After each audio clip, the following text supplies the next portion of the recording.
I will get started. So I defended my dissertation 2 days ago. So I'm still a little foggy from that, but luckily I'm actually presenting something from the dissertation. So hopefully I'll be able to answer your questions more sharply. So I'm looking at a section from Plato's Meno, and this is a portion of the second chapter of my dissertation, which looked at the ethics that I argue appears in the Meno. All right, so I will get us started. There we go. Okay, so just a couple of notes on the presentation. This is an abbreviated version of the dissertation chapter. I've taken out a lot of the textual analysis, but I'm more than happy to talk to anybody who wants to look in more detail at the textual evidence. Feel free to ask anything you feel I've left out in the Q&A. And my dissertation looked more generally on Plato's views on ethical expertise. So questions concerning, is there an ethical expertise? And if there is, how can it be transmitted between generations? Because ideally, if there is a sort of expertise of a way of living, thinking of ethics in this broad ancient Greek sense, then we want to make sure that our children too are able to have that kind of expertise for how to live. And so the question is, how do we make sure that that happens if there is such an expertise? I primarily looked at the Meno and the Republic as the dialogues in question, but also sort of ventured into thinking about how these ideas might play out in the Apology and the Gorgias, and I'm happy to talk about that in the Q&A if people have questions. Feel free to interrupt me if you have a clarification question, but we'll do the content questions at the end during the Q&A after that short break. So sorry, I'm having some trouble advancing my slides because I might have to change my screen a bit because the button is underneath the this is not working. It's underneath the closed captioning. Okay, I can move that. There we go. All right, now I can advance. All right, so an outline of what I'm going to be talking about today. I'm going to give you a really brief overview of the epistemology that I see playing out in the Meno, looking specifically at doxa and episteme, and I'm going to give some rather unusual definitions of these terms. So try to bear with me. I'm going to use those Greek words throughout the talk because I want to sort of remove us from the analytic philosophy predilection of thinking of doxa as propositional belief and episteme as propositional knowledge. Then I will move on to the sort of main thrust of the talk, talking about the how that epistemology underlies an ethics. And I argue that there are two specific epistemic states that allow people to act correctly. The first one is episteme virtue, which is the sort of genuine version of virtue.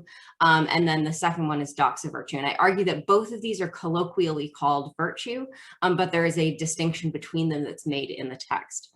And then finally, I'll talk a little bit about the implications of this ethics, and particularly how the Meno sets up a thought experiment at the end with the Tiresias passage that I reference in the name of the talk, and how that actually sets up the thought experiment that Plato brings to fruition in a much longer way in the Republic. So in terms of where this comes from, there's a famous question about the relative value of two cognitive states that appear in the Meno. And the idea is that if both episteme and doxa can guide correct action, why is it that episteme is much more valuable than doxa? And this is what sort of spawned a lot of questions in contemporary epistemology, known as the Amino Problem, and various sort of like versions of this, looking at the swamping problem. But I think that a lot of those questions in contemporary epistemology are different from the one that Plato is actually asking, because I think that these terms have been interpreted incorrectly. What I'm attempting to do in sort of the general way that I look at these texts methodologically, I try to present the most charitable interpretation of what I see going on in Plato without trying to denature what is actually written in the text. And a little bit of a note on my sort of approach to the vocabulary. I am looking more at how the terms are used in context in the dialogue than focusing on the definitions that Plato seems to give. And I try to sort of strike a balance between what gets sort of colloquially used because Plato is writing in a dialogue format, and the sort of technicalization of the terms because these dialogues have extremely philosophical content. And I'll note that he sort of redefines words in certain places based on the context, and then they get used in different ways. So we can talk a little bit about that if people have questions about the methodology for this. Okay, so the epistemology of the Meno in brief, looking at this epistemic vocabulary. So I argue that although episteme is generally seen as propositional knowledge and doxa is generally seen as propositional belief, the textual evidence shows that there's something different going on. In particular, I want to look at this equation of episteme and phronesis. You'll notice throughout the Meno, starting at around 87b, well, it's a little bit after that, but starting at around 87 and moving on, episteme and phronesis are used as synonymous terms, and they're used totally interchangeably within the text, which is a bit unusual because we tend to think of these as being different, because it's very rare that we would think of phronesis as being something like propositional knowledge. And what I'm going to argue is that episteme is actually not propositional knowledge, but is rather expertise. And this consists in a number of things. So expertise requires a body of knowledge that you can use to exercise the expertise. It also requires a set of skills to use that knowledge. And then expertise requires a meta skill, which I'm going to call metacognitive control, which allows a person to evaluate one's learning and consistently improve based on feedback and based on the products and results that they get from the exercise of that expertise. And interestingly enough, because in Plato's period, he's thinking about sort of learning and teaching in this apprentice setting and expertise in that kind of a context, it seems that he has a version of expertise that emulates a lot of the contemporary psychology look at what expertise is. So it emulates very sort of consistently what researchers like Anders Ericsson think expertise consists in, which is rather fascinating. Then I argue that doxa is a spectrum of epistemic states that stems all the way from propositional beliefs. So the individual answers that the slave gives in the geometry problem that's presented in the Meno are described as doxai, all the way to a consistent knack for creating a high quality product or result. So knacks like is discussed in the Gorgias. And it seems that we get some sort of doxa that allows us to guide action and indeed to create products or to engage in actions that would be the same kinds of things that you could get out of episteme of the same subject. So then the question is, okay, so if we have this expertise like knack, where somebody can produce the same product as an expert can, then what's the difference between these two? Why is one more valuable than the other? And I argue that the value that we get that's added with episteme is that it's stable within the individual. So that's from that famous passage at 98a, where Socrates describes episteme as being tied down by aitios logismos, which I'll talk about in a little bit later or ask in the Q&A. And then it's also teachable, because we get that sort of really interesting biconditional that shows up at 87b to c, where Socrates says that what distinguishes episteme is that something is teachable if and only if it's episteme. So it seems like there's something about doxa that prevents it from being teachable. And I'm going to argue that the teachability in this case, teachable is a technical term that describes the lossless transmission. It's a success word within the dialogue. It describes the lossless transmission of expertise from one generation to the next. So it doesn't involve just something like lecturing and testimonial transmission from one person to the other, but requires a sort of whole set of skills, including what the student is doing, which is, say, practicing a set of practice problems in order to gain expertise with particular material. So some examples to just explain this a little bit more clearly. So I'm a bread baker, so I'm using some examples from bread baking to start off with.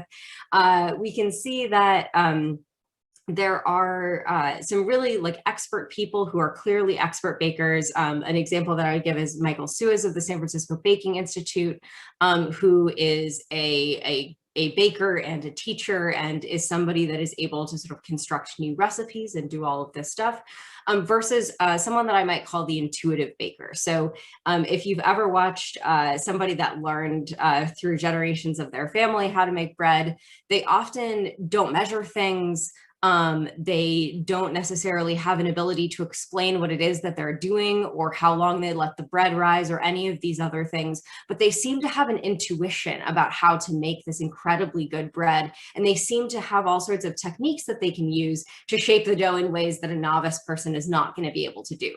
And so the difference between Michael Suez and this intuitive baker would be the difference between an expert and a knack. Both of them can create these equally high quality products, but they do it in a totally different way. And one is able to teach, whereas the other one isn't necessarily able to pass on that information.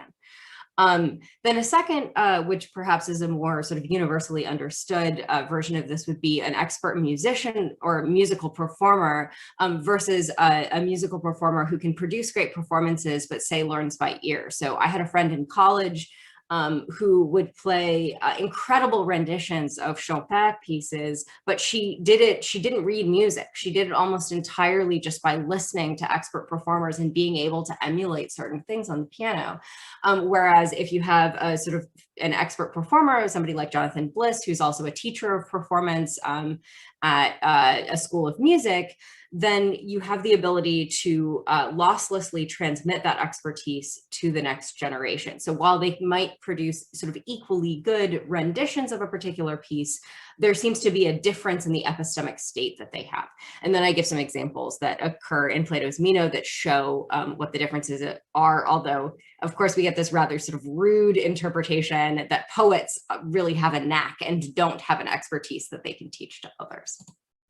All right. So then what are the implications of the epistemology for thinking about ethics that appear in the Meno? Because what they're concerned with, obviously, in the Meno is not the epistemic states themselves, but rather Meno opens the dialogue with a question about what virtue, whether or not virtue is teachable. So is virtue the kind of thing that we can have an expertise of that we could pass on to the next generation?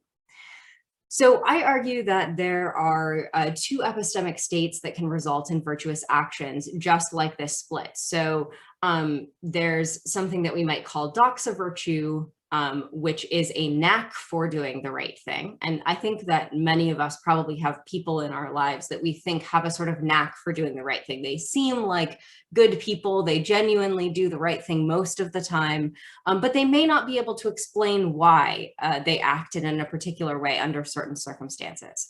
So possessors of Doxa Virtue do undertake the same kind of virtuous actions as somebody who is an expert would be able to do, but they can't explain or teach their virtue.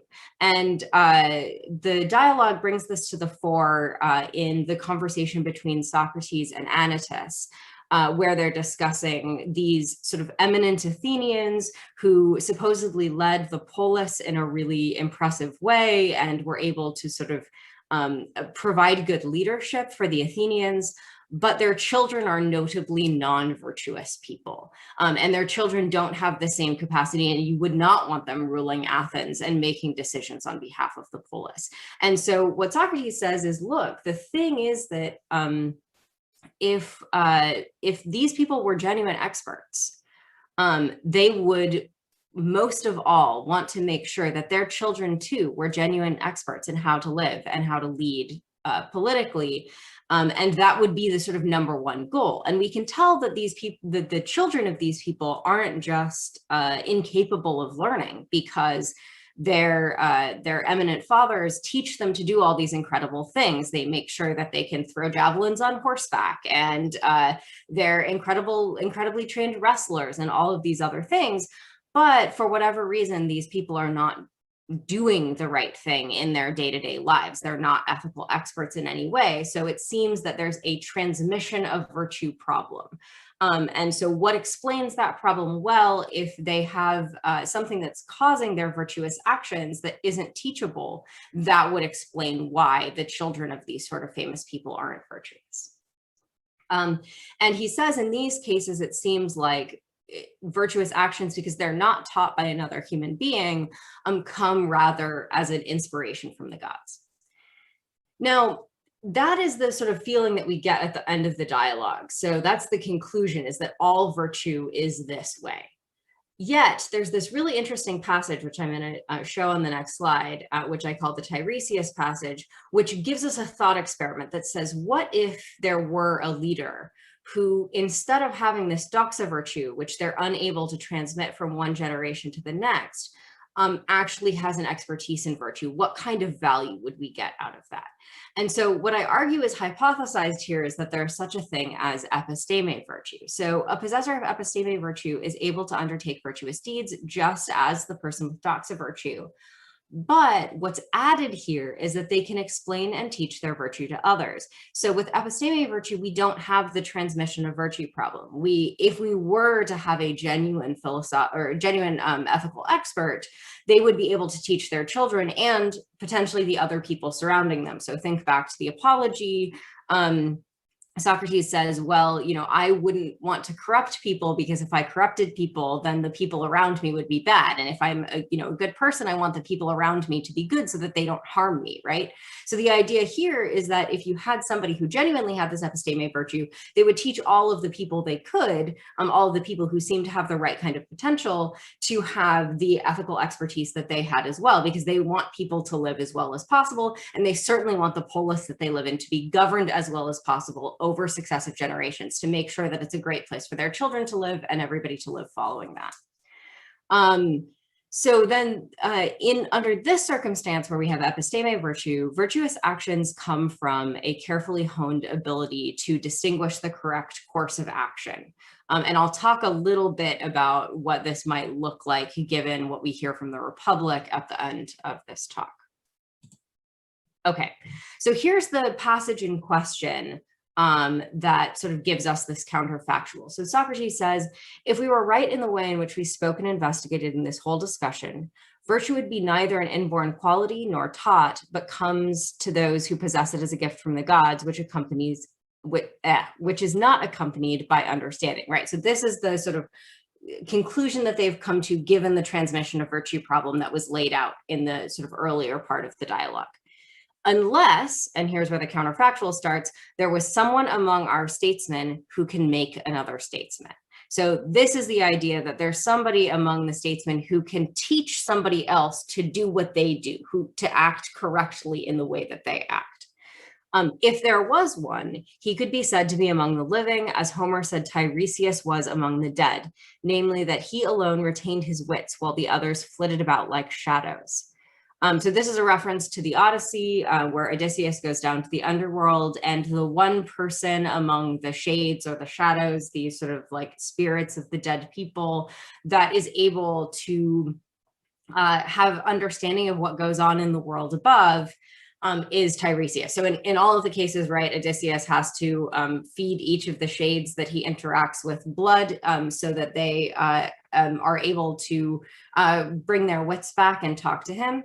But Tiresias, unlike the others, knows what's going on in the world above and is able to give Odysseus this advice, whereas when he talks to somebody like Achilles, Achilles can only remember what he had in life and doesn't know how his son is doing, Neoptolemus, and so he has to ask Odysseus what's going on with his children. So in the same manner, such a man would, as far as virtue is concerned, here also be the only true reality compared as it were with shadows.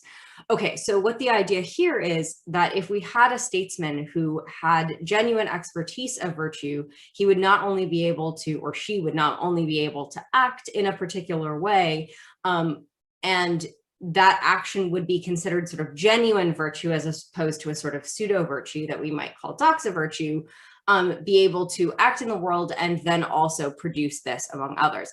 And we might see that this idea that episteme virtue is the only true reality shows us that although there's been this whole discussion about what virtue among the sort of politicians that are generally considered to be virtuous looks like, we might want to say, well, they don't seem to have genuine virtue because they don't have the ability to sort of explain and teach the way that they go about making the political decisions that they make, but rather they seem to be inspired by the gods, and they have this kind of fake virtue that they can't really explain, in the same way that poets and prophets are able to create these really sort of interesting ethical ideas, but they don't have an ability to explain how they do it.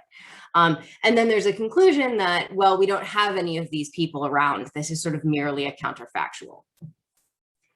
Given this counterfactual, I think the sort of ultimate question that we're going to have is how we can create a system. But first, actually, I just remembered I have an infographic on the sort of next panel. So the idea of the comparison that Socrates is giving in the thought experiment at the end of the Meno is, in general, what we have in Athens is some leaders that are good, some leaders that are bad. The leaders that do good things, we might say, are leaders with Doxa Virtue. And the problem with them is that no matter what happens, because they can't teach their virtue to another person, we always end up with a crapshoot about who the next leader is going to be. Are they going to be another one of these leaders with Doxa Virtue, or are they going to lead the polis in a more problematic fashion because they are not leaders with Doxa Virtue and they're going to do the wrong thing? On the other hand, in the sort of Tiresias, in the metaphor that he provides, is a leader with episteme virtue that is able to replicate this in the next generation. So we have a couple of potential leaders with episteme virtue that follow from that person, and then each of them can train a set of leaders with episteme virtue on infinitum. So we get this trajectory where there's a constant set of leaders with episteme virtue that are able to lead the polis the right way. So then the question is, well, how do we do this? It would be really great to have a city or a state or even, a country today where we had genuinely good leaders all the time. It would make sure that we didn't end up in needless wars and, didn't end up with, problems with global warming and all of these other problems that can be we can take steps back because we have leaders that don't genuinely are looking out for our interests. So what would it look like to train this? Well, I would argue that this is what we get in the Republic. So the question of the Republic is nominally, what is justice? And then we construct this gigantic city in speech that allows us to find what it is. But what really seems to be happening is the majority of the texts ask us, how do we train the kind of leaders that can lead a just city over time? And how can they then sort of make sure that there's this continuous just leadership throughout generations? And so the question then would be, how can we construct a society whose leaders are ethical experts? The philosopher kings in the Republic are supposed to be these ethical experts. And the idea is that that the construction of the Republic provides a constitution where ethical experts can both be produced and can lead. So we get in book 6 this idea that there's only certain types of constitutions in which the ethical experts out there can be recognized. So Socrates says, in general, we end up with people who have potential to be ethical experts, these people with philosophical natures, as he calls it in book 6, who end up being either crackpots or people that nobody wants to listen, or cranks, right? So the idea is that some of the people with philosophical natures, because of the bad influences on them, turn into bad people and use the things that gave them the philosophical natures in the first place to bad ends. But the people who do sort of genuinely preserve their philosophical natures, people like Socrates, are not listened to. And in fact, we get this sort of ominous tone in book 6 because we know that Socrates is killed by the polis that he tries to advise. And so one of the aspects of the Callipolis is to create a constitution where the people who are genuine ethical experts can be listened to. And we can't get a sort of mutiny on the part of the rest of the people in the city who want more short-term ends to get rid of the kind of leaders that we would actually need. The other aspect of this is that we also need to figure out an educational system that will train ethical experts. And what's interesting about the Republic is that the training is described as being incredibly extensive. So in order to be the kind of person that can lead a city correctly, you not only have to undergo the sort of general education that you would get as one of the upper two classes of the polis, and then be put into military service, and that you then go back and do some sort of philosophical study after your military service, and then you become an administrator in the city. And it's only after that, with your next set of philosophical training, that you get to sort of see the form of the good. And at that point, you become an ethical expert that can teach the next generation of philosopher kings in the polis. And this supposedly, this education takes 50 years, which is far longer than even doing a PhD. So this is a really sort of incredible educational system. And in order to prime people to be able to endure this educational system and to sort of keep their love of learning so that they struggle up out of the cave and are able to finally see the form of the good, children have to be raised in a highly regulated environment to continue to be candidates for ethical expertise. Because as Socrates sort of says in book 6, if we leave people with philosophical natures to the sort of normal way that we would raise children, the majority of them will denature their sort of character and end up using all of the good qualities that they would have to be a philosopher king toward these bad ends.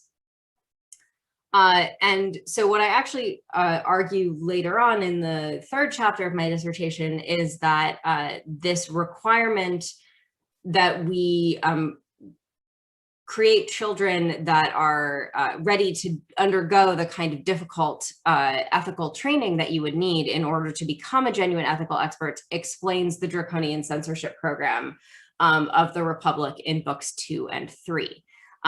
Because what the sort of point of this is not that we just need to sort of like get rid of these bad influences so people don't imitate bad behavior, but rather the character of these children needs to be carefully regulated so that ethical expertise can be transferred from one generation to the next, and people can focus upon this for long enough that they're able to be genuinely philosophically trained.